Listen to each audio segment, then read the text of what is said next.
the lake of fire is greater than the earth. Not earth inokwana lake of fire. It is true that the lake of fire is beneath the earth, but it is not in the earth. First time for everything. Lepo shakatenga zvanzi naMwari zvitange. Shakasaka ite first time. Inyaya kuti iye ndakaparidza Genesis chegumi pano. Mwari wakandituma kuti ndichiparidze. Uye handisi kuda kubira vanhu ndichishandisa Bhaibheri. Sezviri kuita vamwe vairega kuchiparidza vachitora chegumi chacho.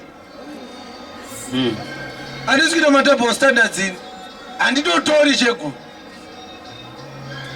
Saka itaura kuti anobvisa chegumi ari kubirwa. Iwe ungakuzvitaura sei uchitorera vanhu nechegumi. Saka munofunga kuti chinhu chikaitwa nevanhu 100 chiri wrong chinozoita right chaitwa nevafundisi vakawanda.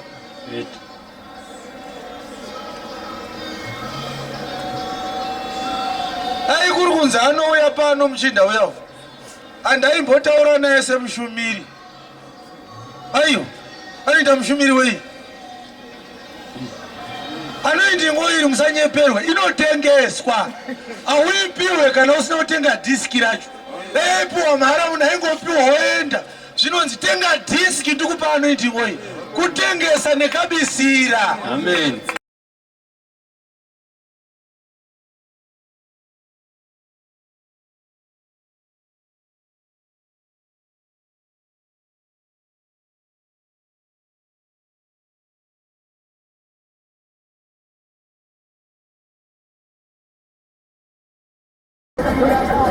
Shumiri ari kuparidza neshungu hadzishoko haana. Aiwa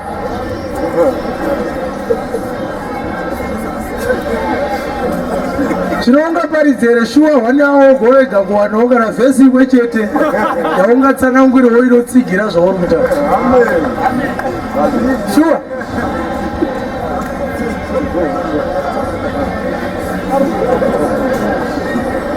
unoziva chi nyaya yekutaura mazita evanhu kana iwe usina kuitumwa siyana nayo, paridza zvawakatumwa.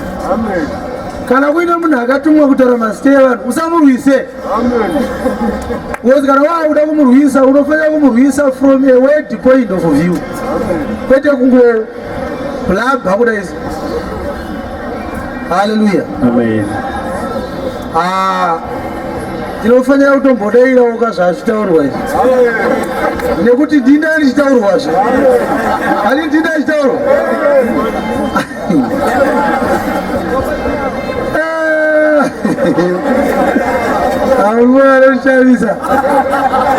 anotishamisa zvisingaiti. Anyway, ndautinzwisa chinhu chimwe chete. Haleluya. Teerera kunzwe. Pane chinhu chimwe chete chandinoda kungotaura bedzi. Inini I'm not here to fight anyone. No. Andipo pano kurwisa munhu ini. Fundisi yavo vanga vari panapa. I'm not here to fight him. What I do is I open the scriptures and preach the gospel. Kana ndaparidza gospel rikanobata munhu kuti ningi zvaari kuita hazvisi correct, handisiri ini ndamuataka, afumurwa neshoko raMwari. Vashumiri vaKristu, teerera unzwe pano. Vashumiri vechokwadi vaKristu vanoti kana vachiparidza vakasangana nevamwe vashumiri vanoti tiri vaKristu asi vachiparidza zvinopesana neshoko, vanotenderwa kutaura kuti ningi haasi weboka redu. Iyi vhesi yaashandisa haishande, haiapply pameseji yatinayo pano. Pauro aiparidza achiburitsa kuti ningi akarasika, John akazviita, Peter akazviita, James akazviita, Judah akazviita, Timothy akatonzi unotuka vanhu vanorasika. Yes. Saka every minister of God haufaniri kutaura nezvemunhu womuvenga kusvika palevel kuti kunyanga akataura chokwadi unoti hachisi nekuti chataurwa nemunhu wausingawirirane naye. Haisiriyo idea yacho. Ngatiburitsei magwaro toti shoko rinoti kudii. Ngatirege kuburisirana futi. Tiri vanhu veboka rimwe chete, vamwe vakatumwa, imamuzvizive. Kana munhu wese akatumwa, hakuna anotumwa kuzoparidza zvinopesana neshoko raMwari. Ukunizwa here? Ukunizwa here? Haleluya, haleluya. Hakuna anotumwa kuzoparidza zvinopesana neshoko raMwari. Inini ndakamira panapa, I have never minced my words. Handina kumbobvira ndakatenderera. Akabuda pachena kuti Kristu wakanditi vanoparidza heresi, taura nezvavo, uritsa pachena, fumura Satani. Iwewe kana wanzi naMwari, aiwa zvakaipa, wosimuka futi, woti kutaura mazita evanhu hakubvumidzwe, wotsanangura mavhesi acho anotaura kuti munhu anofanira kuparidza asingataure kufumuka kwaSatani. Nekuti kana tichiparidza tikaregera uyo achiparidza heresi, uyo ari kuti akatumwa naMwari, handiti izvozvo? Ende kune vanhu vari kumutevera vachitenda kuti akatumwa naMwari. Ezekiel anonziridza hwamanda. Kana waona muvengi unofanira kuridza hwamanda kuti vanhu vaite sei? Vatize neupenyu hwavo. Kana ukasaridza hwamanda muvengi akabaya vanhu, iwe wakabata hwamanda, mhosva yacho ichange iri yako. So what I do kana ndikati ninga akarasika magaya akarasika, I am blowing a trumpet. Vanoda Mwari vakanzwa ndichiridza hwamanda, vanonofura magwaro voona kuti ndizvo here zvaparidzwa sezvaitwa nevarume vari paBheria. Kana zviri izvo voenda kunotsvaga Mwari, kana zvisiri izvo voramba vachitenda zvavanotenda izvo. After all vhangeri hariparidzirwa kuti vanhu vese vatendeuke, rakanzi rinoparidzirwa vamwe for a witness. Unongorinzwa bedzi kuti rigozomira against you on judgment day. So as I preach, I don't expect everyone to agree with my message. Kana Kristu akaparidza for 3 years in a city that had more than 2 million people, akatendeusa less than 600. Do you think I'm going to convert this whole town of Harare? Ini ndiri mushumiri waKristu, muridzi weshoko akatadza kutendeusa more than 600 in 3 years.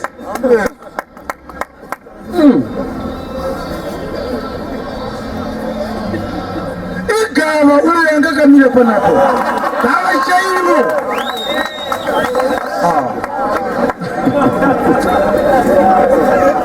Unofoti kuparidza ndikokufungidzira here?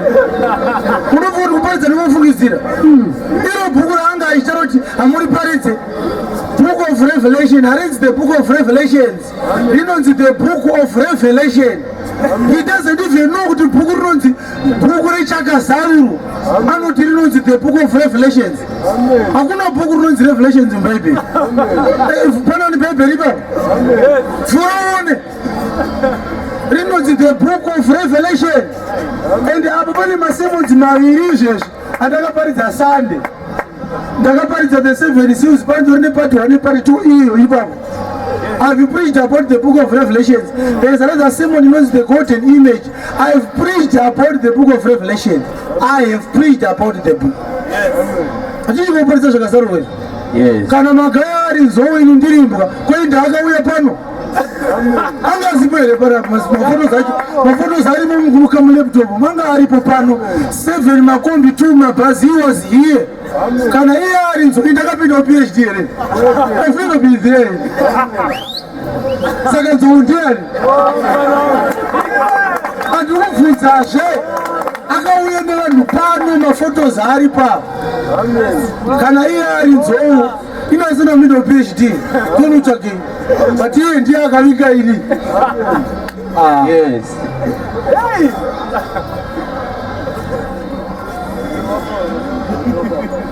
Kumoti unenge uza kuparidza, hakuti futi usina kunyatsotende kuchikoro zvinokuvhirikidza futi.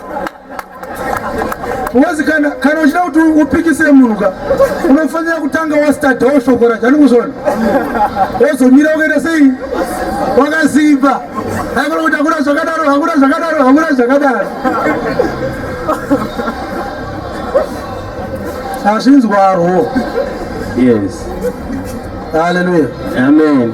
Zvekuti tiri kutendwa nemotikari hazvisimbori zvinhu zvinyowani zvinotoitika. Even vamwe vanoti vaizotora masemonzi pano vachirekodha vachinovapawo.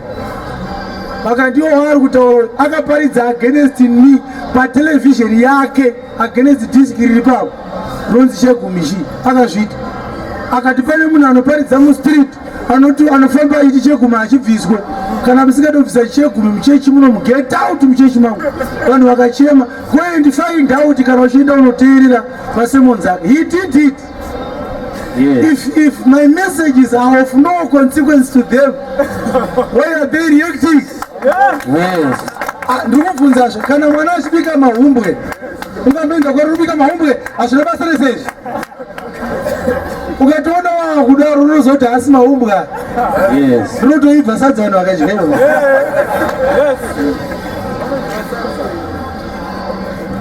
Vamwe mainvitations atiri kutoranga kuti hatisi kuuya ikoko. Regai tishumire asi kukorekta ndibomira ufunge iko kuti heresi chaivo unozviziva here kuti chinonzi heresi chii unokufana uchaziva kuti heresi ndo yaanga achiparidza varava yekuti I don't think it is necessary to talk about somebody else. Akakuudza kuti unoparidza zvaunofunga ndiani unotoona mvura muromo kuti I don't think muimba yaMwari hamufungwe ufunge unotoita zvawakatumwa. Raira vamwe varege kutsauka padzidziso yeshoko raMwari. Raira vamwe 1 Timothy chapter 1 verse 3. Raira vamwe raira vamwe varege kudzidzisa dzimwe dzidziso kana kutsaukira kungano. NdiPauro ari kunyora mazwa. Saka vachibvunzwa kuti saka iwe do you have the same spirit yanga inapo ndogoishaya nei kuzi maridzo dzatinoparidza dzese ndodzaiparidza napo iverenge itizwe sezvandakakukumbira zvikuru kwarakukumbira Timoti kuti usare paEfeso. Ini ndichienda Makedhonia. Ndaenda kuMasedhonia. Ndinoti usare paEfeso. Usare paEfeso kuti urayire vamwe varege kudzidzisa dzimwe dzidziso kana kurangarira ngano namazita amadzitateguru asingaperi zvinongomutsa nharo. Ukunzwa mazwa Timoti ari kunzi raira vamwe varege kudzidzisa dzimwe dzidziso. Yes. Ndozvatiri kutoita izvozvizvi kurayira. Amen. Kuparidza hakuna kumbobvira kwakanzi kuite favorite navanhu. Tinoparidza kusvika vanhu vese vakukuda. Indakabvunza mubvunzo mumwe chete kuti Pauro anoti ndakarohwa shamu 195 in 5 days, 39 musi weMonday, 39 musi weTuesday. Ndikarohwa katatu nechimbo ndikatemwa nematombo vanhu vakatoenda vachiti afa ndikasara ndichimuka. Kubvunzo mumwe chete kuti kufunga kwenyu aitirisiivyoka here. Aiti pane zvandaona Pauro ndozvaaiparidza. Idzi dzatiri kuparidza ndodzinorovesa idzi. Saka ndodzechokwadi ndopati takatsika ipapo. Ukaenda kumakorokozo unonzwa waiti pane mupurisa ndo pane mani.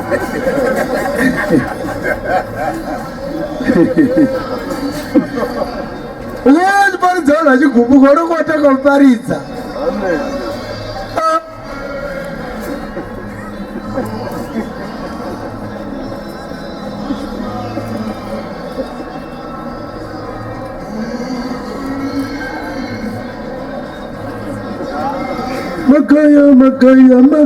Magaya. Indawo kuti advocate wake kudaro. Umwe wapuwa mota nayega saka ndofunga warudo kupiwa.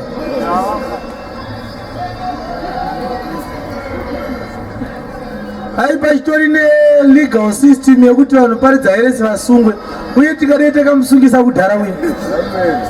I'm telling you. Kuti hakuna munhu ane pfungwa dzakakwana anotora mari yaudzwa navanhu kuti batsire shande basa raMwari onotenga timu yebhora nemari iyo. Hakuna ane dzinokakaridza ndazvo zvakadaro. Yes. Tora mari yaMwari unobhadhara maWarriors. kana mwari akazobvunza kuti anonzi Morias ndiani naye magana kuti hapana vanokorova kuvarotswa chikashikwe chibhora so zvinei neumambo hwangu izvozvo kuti hapana yamba kuda kungoonekwa pabepa bedzi hapana chinhu chaanoda mukomana wese media attention aizve vamwe vanotora kwatiri tichivakansela takaitwa zvakati naningi saka chonjiparidza so many people vanoiti ndakabrotswa naningi saka tisingoparidza zvekufungidzirana even akatoya akagara pa handichinje message handistepio otiza kuti mukomana akagarapo akarasika uzvu zvatoita izvi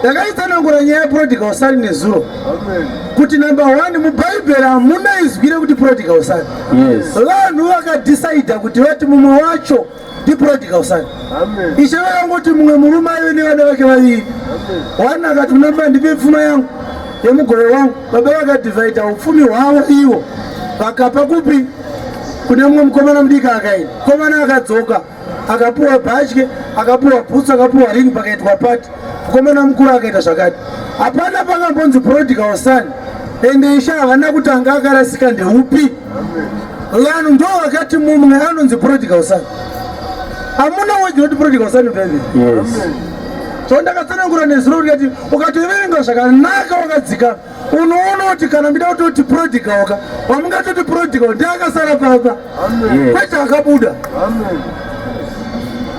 nekuti mukomana abuda akanoswanda pfuma yababa vake baba vakamuona achidzoka vakamhanyira mukuru anga ari kupanga ari kumunda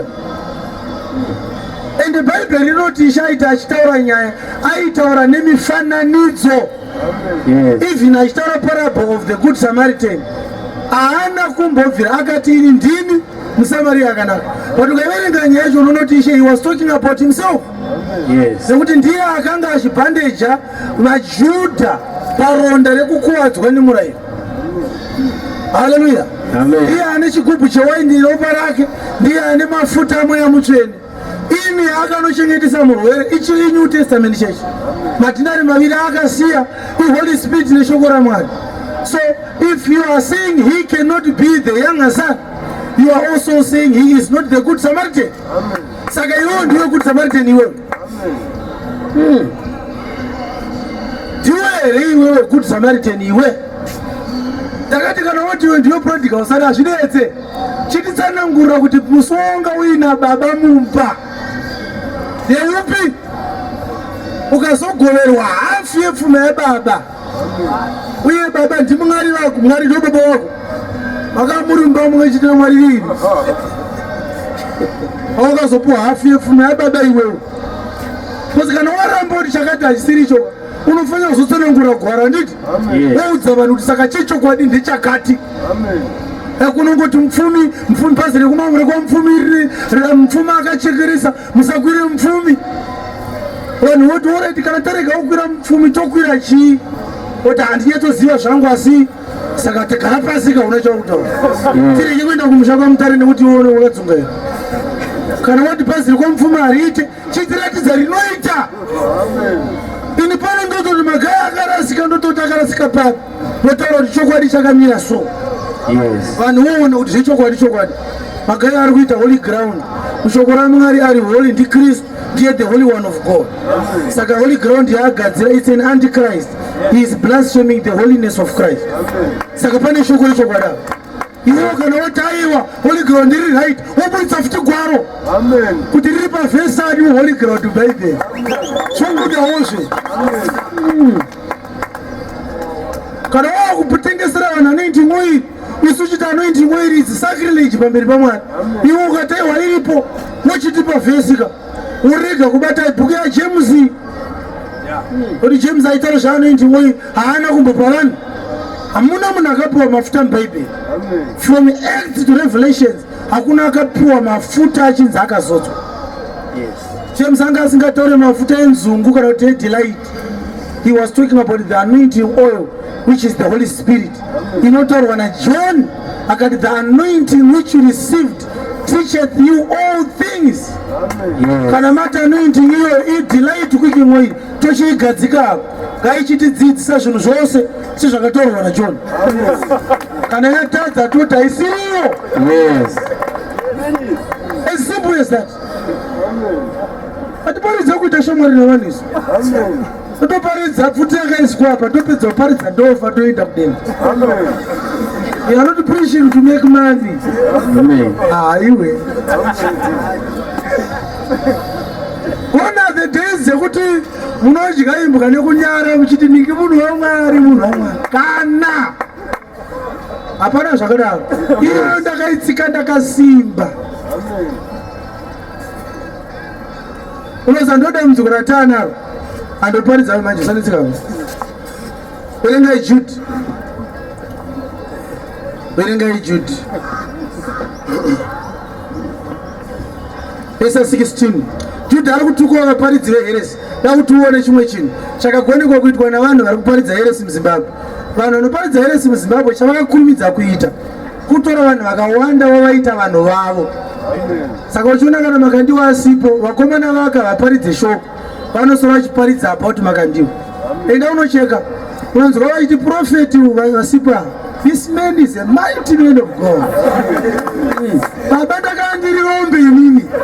Pati sheshe ndakufuma ne Lexus. Kusvikira kaungashoka munyina kashoka nonzi ara. Ka kuti this man even is invited in heaven. Mwari hana chaachiri kuita asina kubvunza muranda wake. I'm telling you. Unofunga kuti muranda akakuroya akabvisa mombe 7. Izvezvi muroyi wako ari kurima nebadza mombe akaenda kunobhadhara n'anga kuti ikuroye. Unopoona ine $10 offering. Saka muchifa muri marombe. Kana muroyi akabvisa mombe 7 kukuroya unofanira kubvisa zvinopfuura ipapo. Ndo heresi yachozve. Kuti kana muroyi akabvisa mombe 7 anokundwa neropa raKristu rakadeuka pamuchinjikwa. Amen. Ropa remombe harimire neropa raJesu. Yes. Hatienzanise mombe neropa ripamuchinjikwa. Amen. Hatichabvisa isusu takabvisirwa kare nemwanakomana waMwari. Amen. Ndipo neheresi yavo ipa. Yes. Vanenge vafunga kukohwa mari. Ngatiinzwe vhesi yacho. Ivo vang'ung'uni These are memorers, navasingatendi nezvavanazvo, complainers of those they don't thank God for what He has given them. vanofamba nokuchiva kwavo, They walk after their own lusts. miromo yavo inotaura mashoko okuzvidza, Their mouths speak great swelling words of blasphemy, vachikudza vanhu nokuda kwokupfumiswa, having men's persons in admiration because of advantage. Vanokudza vanhu nekuda kwekupfumiswa. Yes. Kuti ukatengerwa mota wakungoti man of God wotokungura kuzvambara kuti atsike pamusoro pako. Nekuda kwokuita sei? Kwekupfumiswa. Kwekudza vanhu. Uri maparidzira angu apane munhu anga ane mota yeva.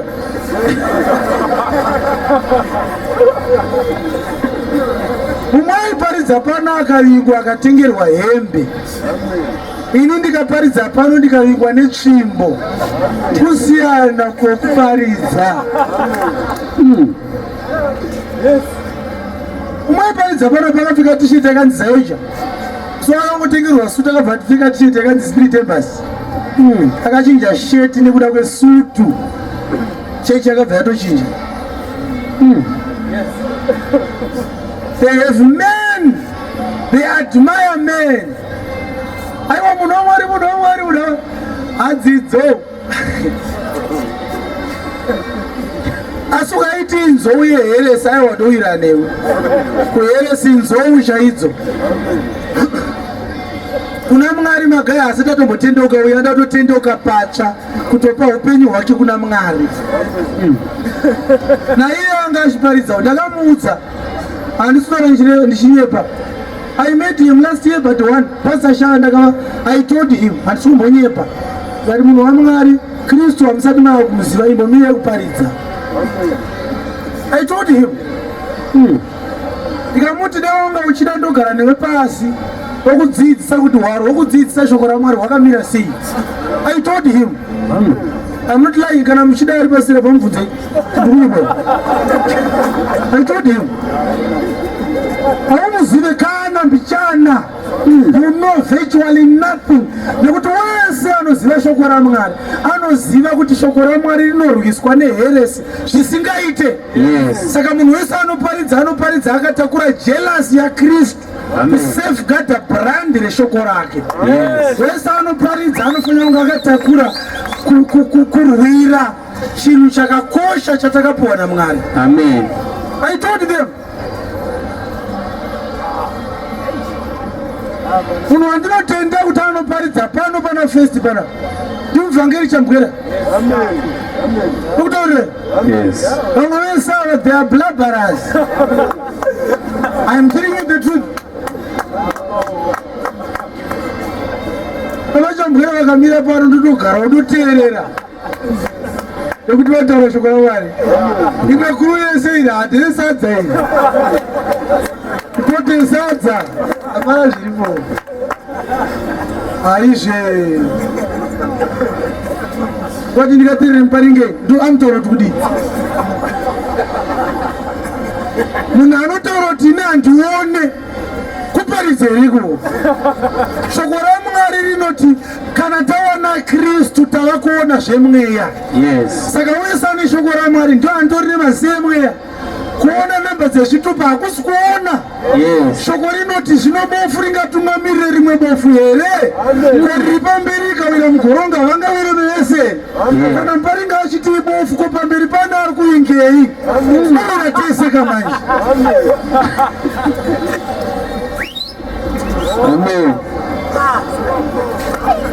Inini ndine madhiski akanosvika kuma30 indakamira pano. Akamira panapa akataura kuti inini ndiri muvhangeri. Vhangeri hachengete vanhu. Ndinopota ndichiparidza vanhu vachinojoina machechi avo. Mukandiona ndotanga chechi ndinenge ndarasika. Izvezvi dhiski racho ndinavo. Akatanga 3 months ago. Musuno last week aitaura kuti ndiri muvhangeri akamira panapa. Posta riri pasera parichiti apostle paringa. Same man.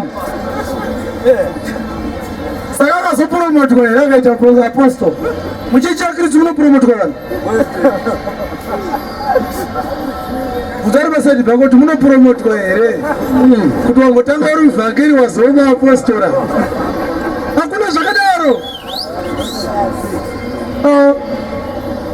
Shoko raMwari rakati vanhu vachaurovai. Saka ndikuda kutoona kuti tisatafa ndetavhurohwa because ukasarohwa vako vakarohwa kari ufanira kuparidza umburuhwawo. Panapa takati pakanakira kuti pachechi yepadze kana wadhiniwa zvaunoita unokoreso wobva waenda ndozvapakanakira. Hachisi chinhu chakajairika. Vanhu vakajaira vanhu vaMwari vanoti vakadii Mwari. Yes, God bless you. Ina handidaro. Kana uchiparidza heresi unoita mukoma wangu pakudii. Kana uchiparidza heresi uri antikristu. Uri kurwisa Kristu wandiri kuparidza. Kana uri musoja wehurumende yeZimbabwe uye ari musoja wekuAfghanistan. Zimbabwe neAfghanistan zvirovana. Kana maitombotamba meso yakangojoina amiyo kuAfghanistan hamuonekwa muri mese. Unonzi unozomudza masikireti ekupi? EkuZimbabwe. John akati vanhu vakadaro musava mhoresi. Iverenge 2 John verse 9. Vanhu vanoparidza heresi John akati musava mhoresi. Mumwe namumwe anotungamirira vamwe. Mumwe nemumwe anotungamirira vamwe. Asingarambiri mukudzidzisa kwaKristu. Asingarambiri pakudzidzisa kwaKristu. Asingarambiri paristipend ayewa. Asingarambiri pakudzidzisa kwaKristu. Mumwe nemumwe anotungamirira vamwe. Asingarambiri pakudzidzisa kwaKristu. Haana Mwari. John haana kubvoti munyengetererei. Haana Mwari. Yes. Asi uyo unorambira mukudzidzisa. Uyo anorambira mukudzidzisa vacho. Iye una baba nomwanakomana. Aiwa, uyo ana baba nemwanakomana. Kana mumwe achiuya pamuri. Kana mumwe akauya pano pana festi pana. Asingauye nekudzidzisa uku. Asingauye nekudzidzisa kwaKristu kwandachitaura. Musamugamuchira mumba. Musamugamuchira mudzimba dzenyu. Kana kuti kwaari kwaziwa. Kana kumuti makadii mufundisi. Nokuti unoti kwaari kwaziwa. Anomuti mhoro. Unofambidzana naye mabasa ake akaipa.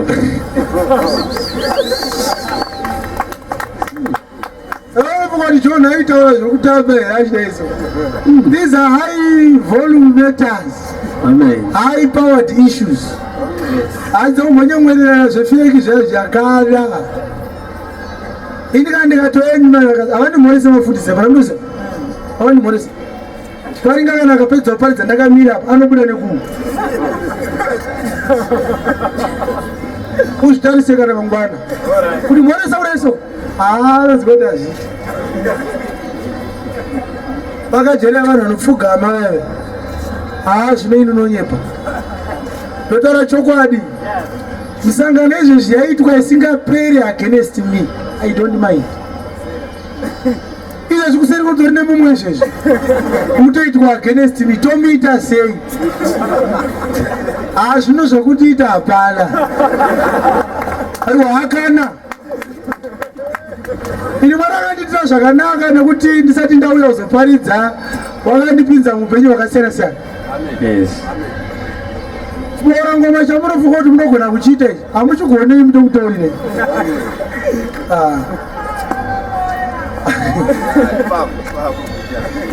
Kumoti nokosikazive munhu takabva kupi bedzi.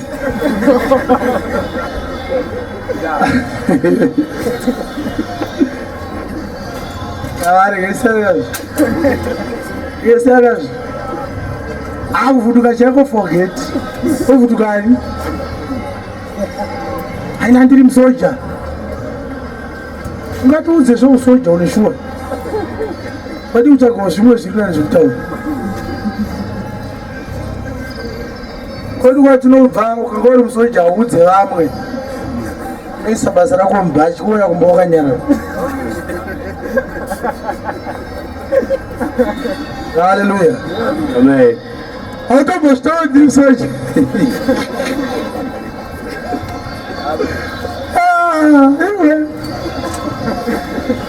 Siyana nazvo zvekutaurira vanhu zvawakagona kuita. Kana wauya panapa taura zvinogona kuitwa naKristu. Ukadaro you are on the safe side. Talk about Christ. Yes. Handirambe kukritisizwa ini. Tinotoshuvira kuti ndakambozvitaura kuti rimwe zuva daitamboisa macheya panapa torega kuparidza. Tochibvunzana imi muchinzwa. Kuti yose uchiti ndingakarasika ndodairauka. Indochibvunza kuti yose uchiti magari right. Vanhu vodera ndakambozvitaura pana akandizwa pasina kuti ndakavatauri. Ndikati let's do it. China havadi ndama vhesi havana. Vanochika kunyara pamberi pevanhu. Kana makandiwa chaya akagara apa, magaya apa, inini apa, mwaja apa, ingapa, togona kutaurirana, tobvunzana kuti naiwe kwamwaja, ko zvinhu zveblack munorambidzire vanhu kupfeka. Tobvunzana zve, toburisirana chi magwaro, kozi nyaya ndemagwaro. Kana pasina gwaro hapana vhangeri varume, kuparidzai gwaro shoko raMwari. Buritsa shoko. Usatiudze zvaunofunga. I think it's not right. Don't tell us what you think. We also have our own opinions. Let's hear what God says from His word. That's what preaching is all about. That's what preaching is all about. The Bible says in 8:17, Paul went into the Jews and into the synagogue of the Jews, and he reasoned with them from the scriptures. Let's open the scriptures. Tobvunza magaya kuti ndiani muBhaibheri akambotanga ministry ari prophet. Ndiani? Bhaibheri rinoti Pauro akapinda mumba maFilipi akanga ari muvhangeri. Makanga mine vana 4 vasikana vaFilipi vaiprofita. Philip had 4 daughters who were virgins which prophesied. but akanga ari in charge of that church ndiPhilip anga ari muvhangeri. Vaprofita akanzi garai pasi munozoprofita kana tapedza kuvhangera shoko raMwari. Chechi anakuenda mumaoko mevhangeri nevaprofita vasikana vaPhilip. Philip ndiye anga ari mukuru, iye ari evangelist, but mine 4 daughters vaiprofita vanga vari pasi paPhilip. Zvinewo unotori muvhangeri, but shoko racho uri kuvhangera chii? Hallelujah. Regai tiverenge shoko redu. Kana uchinzwa watozvinzwa zvo.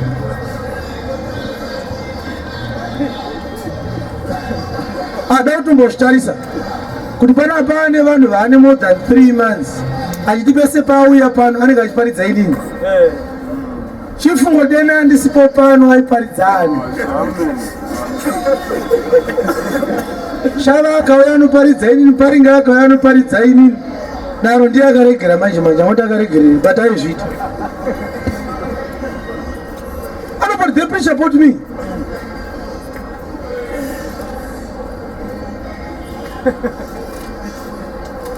Hallelujah. Amen. Let's open the book of Deuteronomy. The book of Deuteronomy.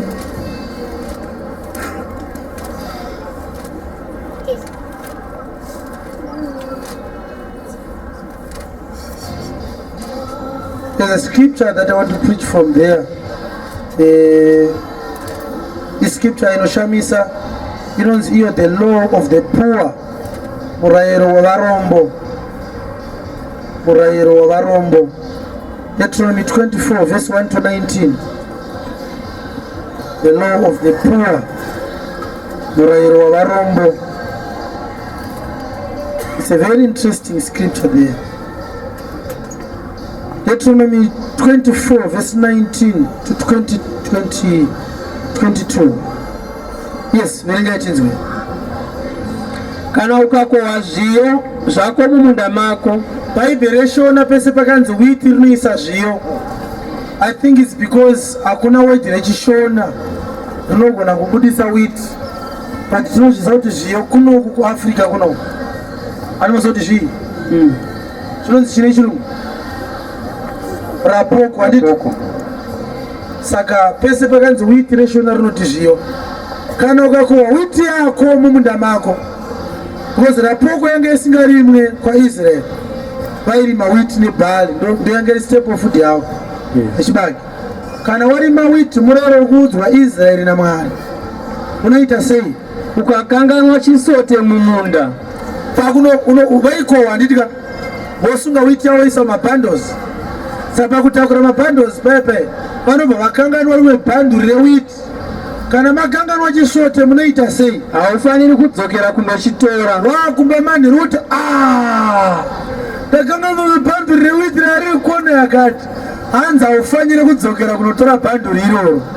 Chinofanira kuva chomutorwa. Ngachichiitawo chemutorwa icho chisote ichocho, estranger.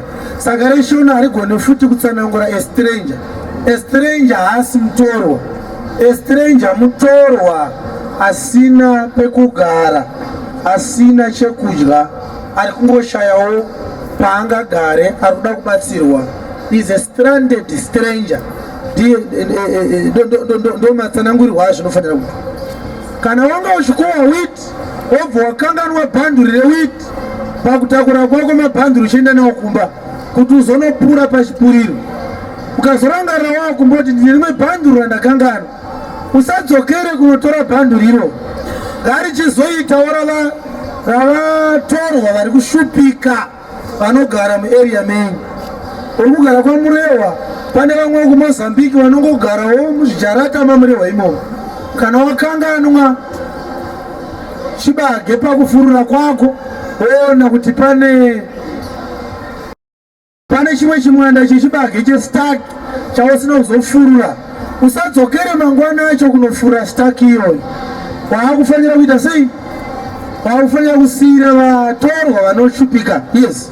Nenherera, wosiyirawo nherera, nechirikadzi, wosiyirawo chirikadzi, kuti Ishe Mwari wako akuropafadze pamabasa ose amaoko ako. Kuti pamabasa ose amaoko ako Ishe azoitawo sei?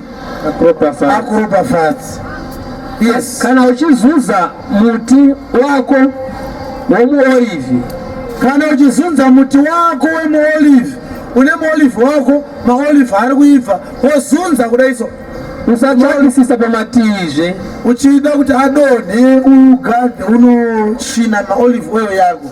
Anzi usazotsvakisisa mudenga kuti pane rimwe chibazi icho chine maolive akaibva chiri kumusoro, kwira mwanangu unoturura. Anzi ukangoona bedzi wangozudza zviri ordinary zvatopera, usazotsvakisisa. zvinofanira kuva zvomutorwa nenherera. Iwaya maolive aramba kudonha, iwaya mutorwa achakwira oturunura onodyawo, aikona kupedza ese maolive iwa. Nenherera neshirikadzi, mutorwa nenherera neshirikadzi vanokwira voturura maolive ako onodya. Kana uchiunganidza mazambiringa emunda wako, magrapes ako asviba zvisingaiti aibva wemuzambiringa, uri mumunda wemuzambiringa, haufaniri kutsvakisisazve. haufaniri kutsvakisa nekuseri kwemashizha kuti uone kuti wanatsopedza here magrapes ako. Anofanira kuva mutorwa nenherera neshirikadzi. Iwaya asarewayo manherera ona vatorwa vanouyawo voisawo mutundiro vonodya. Unofanira kurangarira kuti wakanga uri muranda panyika yeIjipita. Ari kutsanangura Mwari kuti sei ari kuda kuti ape mutemo unorwadza kudaro, kuti ndiwo wakatenga maseeds emagrapes, ndiwo wangochisakurira, ndiwo wangochiita sei uchiita sei, kuti yango yekukohwa wodzusapedze ese. Hanzi unofanira kurangarira kuti wakanga uri mutorwa iwewe panyika yeIjipti. Naizvozvo ndinokurayira chinhu ichi. Naizvozvo ndinokurayira chinhu ichi. Hallelujah. Amen. It is because at some point in time you were also strangers somewhere in Egypt. Therefore, mabatirwa amakaitwa naFaro akandirwadza, maibatwa zvakaipa, imi michiregawo kubata vatorwa venyu zvakaipa.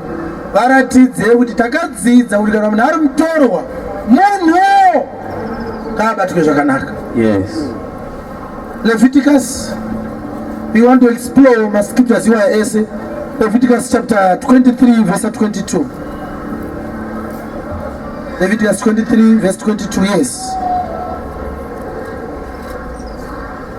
Kana muchikohwa gohwo reminda yenyu, rega kukohwa kwazvo micheto yomunda wako. Kana muchikohwa gohwo reminda yenyu hakuna kukohwa kwazvo kuti nekukona vapedzeredza chibage chese.